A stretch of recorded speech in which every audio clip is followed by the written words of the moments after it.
नमस्कार, मम नाम जयदीप झाला। अहम एन एस पटेल कॉलेजे अध्ययनं करोमि। अतः अहम अहम संस्कृत लघुकथा बकस्य प्रतिशोध पठिष्यामि।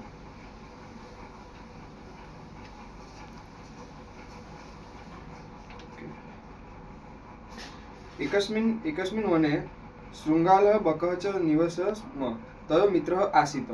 एकदा प्रातः शृङ्गालः बकसम् अवदत्, मित्रा, श्वः त्वां मया सह भोजनं कुरु।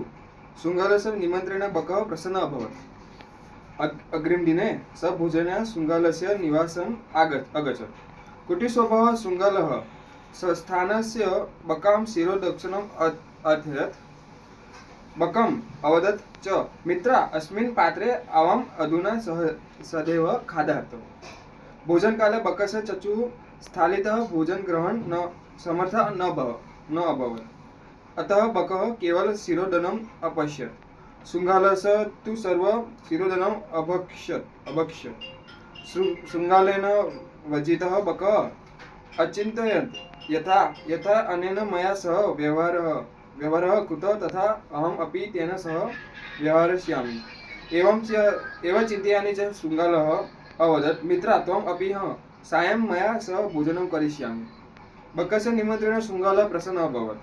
यदा शृङ्गालः सायं बकस्य निवासं भोजनाय अगच्छत्, तदा बकः सङ्कीर्णमुखे कलशे शिरोदनम् अदयत्। शृङ्गालः च अवदत्, मित्रा, आवाम् अस्मिन् पात्रे सहैव भोजनं कुर्वः। बकः कलाश्चात् चत्वा शिरोदनम् अखादत्, परन्तु शृङ्गालस्य मुखं कलशेन पविशत्।